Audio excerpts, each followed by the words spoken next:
सुनाते हैं। और मरीज इस वक्त हॉस्पिटल में एडमिट हैं। शाम 6 साढ़े 6 बजे के आसपास ये हादसा हुआ और अभी फिलहाल मरीजों को बेहतर इलाज दिया जा रहा है। क्या नाम है आपका? शाहजहां नाम है। शाहजहां जी, किस समय हादसा हुआ और कैसे हुआ? बात कर पाने की कंडीशन में है जी? कैसे हादसा हो गया? पहले तो ऐसे चट चट आवाज आ रही थी। चाय चढ़ाया था पकने के लिए, गैस खुली हुई थी। चट चट हुआ, वह 5 मिनट के बाद एकदम बड़बड़ बड़बड़ बिल्डिंग पूरी गिरने लगी। फिर हम लोग उसी के नीचे एकदम दबे पड़े रहे। बस इतना ही हुआ। इतना ही याद है आपको? इसके बाद फिर आपको निकाला गया? आपको याद है? अभी तो हम लोग को 1 घंटा हुआ निकाले हुए। 1 घंटा हुआ होगा ना। रात भर आप उसी मलबे के नीचे? जी जी, एकदम ऑक्सीजन ही नहीं, बैठे बैठे उसी में दबे ऐसे, आधा धड़ लटका हुआ। कौन से माले पे थी आप जब ये हादसा? 4 फ्लोर पे। 4थे फ्लोर जी। ये क्यों हुआ, कुछ पता चल पाया? कोई बता रहा था कि वहाँ से नीचे सड़क वड़क खोदी जा रही थी? वो तो 3-4 दिन पहले से पूरी वो पार्किंग बनाने के लिए कर रहे थे, तो पाइप वाइप सब डाल चुके थे, पानी होने की तरी हो गई थी, वही चिकना होना था सब। लगभग 12 घंटे आप फंसी रही? जी। कैसे आप मतलब बुलाया किसी को, कैसे बता पाई कि आप वहाँ फंसी हुई? मतलब हम लोग का फोन था वहाँ, सब तो गिर गया नीचे ऊपर, सब उथल पुथल हो गया, कुछ पता ही नहीं चल रहा था कि क्या है। सारे मलबा की तरह हो गया पूरा घर। कितने लोग उस बिल्डिंग में रहते थे? बताया जा रहा है कि 17 लोग लगभग उस समय थे जब ये हादसा हुआ। हाँ, काफी किराएदार उसमें रहते हैं और काफी मकान मालिक है उसमें। आपको ज्यादा चोट तो नहीं आई? कहाँ चोट लगी? हमारे पैर में चोट आई, हाथ में, सर में। अभी सीटी स्कैन के लिए आपको लेकर जा रहे? तबीयत बेहतर है? मतलब ऐसी कोई परेशान होने की जरूरत नहीं डॉक्टर साहब कह रहे हैं? मतलब जब से तो बैठे ही हुए थे, बिल्कुल ही हम लोग एकदम आँख ही नहीं झपकाई है बिल्कुल।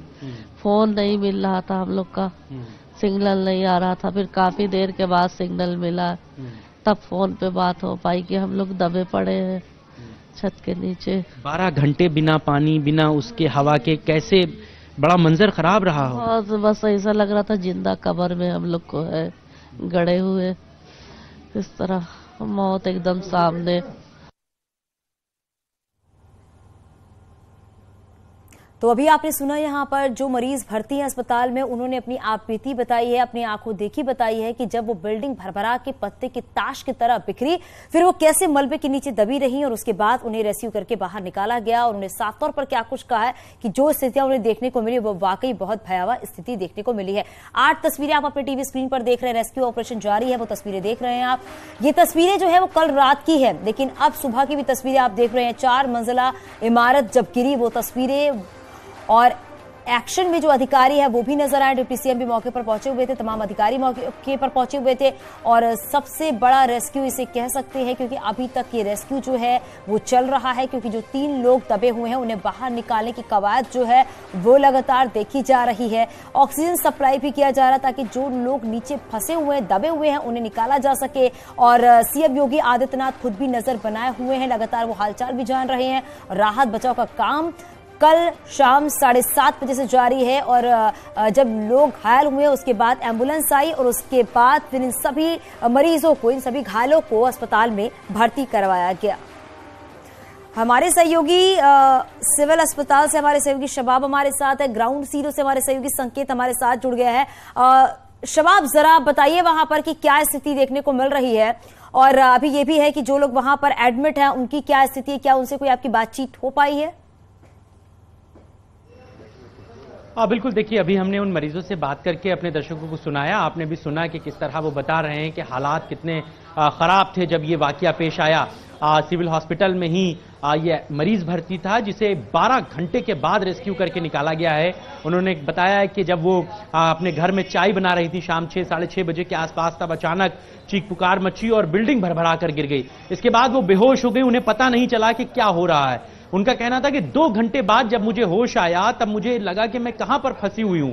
चूंकि वो किचन का इलाका था, गनीमत इस बात की रही कि इस पूरी जो है वो हादसे में जो सिलेंडर थे वो ब्लास्ट नहीं किए, क्योंकि अगर ये वाकया हो जाता तो फिर तस्वीरें और भयावह होती। उन्होंने कहा मेरा आधा धड़ जो था वो मलबे के नीचे फंसा हुआ था, किसी तरह मैंने चीखा पुकारा, किसी तरह अपने मोबाइल से संपर्क किया और जो लोग बाहर थे, जो मेरे जानने वाले थे, मैंने उनको बताया कि मैं यहां पर फंसी हुई हूं।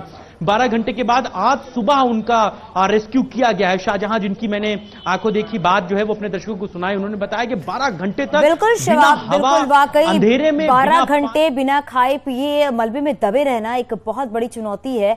और उसके बाद अभी ये अच्छी बात ये है कि उनकी तबीयत ठीक है। और चलिए ग्राउंड जीरो पे लिए चलते हैं, संकेत हमारे साथ मौजूद है। संकेत, जरा वहां की अपडेट दीजिए आप। बिल्कुल, हम ताज़ा तस्वीरें दिखाते हैं। आप देखिए हमारे कैमरे में, ये जो तमाम एसडीआरएफ और एनडीआरएफ की टीमें हैं ये यहाँ पर मौजूद हैं। और हलचल यहाँ पर दरअसल बढ़ी हुई है कि राहत एवं जो बचाव कार्य है वो अंतिम चरण में है। और रस्से को आप देखिए, ये रस्से से भीतर दाखिल, ये रस्सा भीतर डाला जा रहा है। जो होल किए गए हैं अगल बगल के क्षेत्र में जहाँ पे वो 3 लोग फंसे हुए हैं, वहां पर बाकायदा रस्सी जा रही है, भीतर दाखिल की जा रही है। ऑक्सीजन के सिलेंडर भीतर पहुंचाए गए हैं और जो टीमें हैं वो भीतर मौजूद हैं, एनडीआरएफ की टीमें। ये एक बड़ी खबर है कि एनडीआरएफ की टीमें दरअसल और जो सेना के जवान हैं वो भीतर पहुंच चुके हैं। इस होल से करके भीतर इस इमारत में, इस मलबे के भीतर पहुंच चुके हैं। ये बड़ा अपडेट है, हम आपको दिखाएंगे। और जो सेना के जवान हैं वो भी यहाँ पर मौजूद हैं और तमाम जो अफसर हैं, अब यहाँ पर हलचल बढ़ी है। ये तमाम जो लखनऊ एनडीए के वीसी हैं वो भी यहाँ पर मौजूद हैं, पूरी रात से यहाँ पे डटे हुए हैं। और पीयूष मोडिया जो कि जॉइंट कमिश्नर हैं वो भी यहाँ पर मौजूद हैं। तो ये जो अब यहाँ पर हलचल बढ़ी है, रस्सी आप देख रहे हैं, सेना के जो जवान, ये रस्सी भीतर डाली जा रही है, यानी कि रस्सी को भीतर दाखिल किया जा रहा है। अब कुछ ही देर में जो मलबे में लोग फंसे हैं उनको ऊपर निकाला जाएगा। ये अंतिम चरण में है राहत एवं बचाव कार्य, अब बिल्कुल अंतिम चरण में है। प्रशासन को उम्मीद की बंधी है और जो लोग इस पूरी प्रक्रिया में, राहत एवं बचाव कार्य की प्रक्रिया में शामिल हैं, वो उनको भी एक उम्मीद बंधी है और हर कोई टकटकी लगाए उन्हीं मलबे की तरफ देख रहा है कि चाहे जिनके अपने इसके भीतर दबे हो वो लोग भी यहाँ पे इर्द गिर्द मौजूद हैं, हर कोई। और जो चाहे रात से यहाँ पर पूरी रात यानी कि 14 घंटे ज्यादा यहाँ पर डटे हुए जो प्रशासन और पुलिस, तमाम जो अफसर, इसके अलावा शासन के कर्मचारी, हर किसी की निगाह इसी पर है कि अब इन लोगों को सुरक्षित निकाला जाए।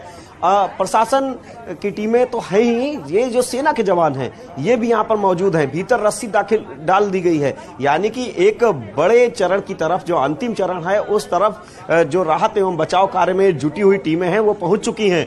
वो अब भीतर दाखिल हो रही हैं एक-एक करके। सेना के जवानों ने रस्सी भीतर दाखिल की है और जो सीढ़ी है, सीढ़ी लगा दी गई है। ऑक्सीजन सिलेंडर 4 से ज्यादा भीतर, जो टीमें दरअसल भीतर गई हैं इस मलबे के भीतर, उनको पर्याप्त ऑक्सीजन की भी जरूरत पड़ेगी। तो ऐसे में ऑक्सीजन के जो सिलेंडर हैं वो भीतर दाखिल किए गए हैं। ऊपर कई सिलेंडर ऊपर रखे गए हैं जिनसे ऑक्सीजन की जो पाइपलाइन है वो भीतर डाली गई है कि ऑक्सीजन की कमी किसी भी तरह से ना हो।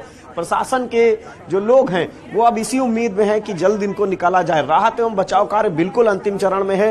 ये सब दुआ कर रहे हैं। आप देखिए, ये इनके अपने लोग हैं। जीशान हैदर हैं, कांग्रेस के प्रवक्ता रहे हैं, ये खड़े हुए हैं हमारे कैमरे में, आप देख सकते हैं। ये इनके अपने इस मलबे में दबे हुए हैं और हर कोई यही दुआ कर रहा है कि जो मलबे में लोग हैं वो बाहर निकाले जाएं।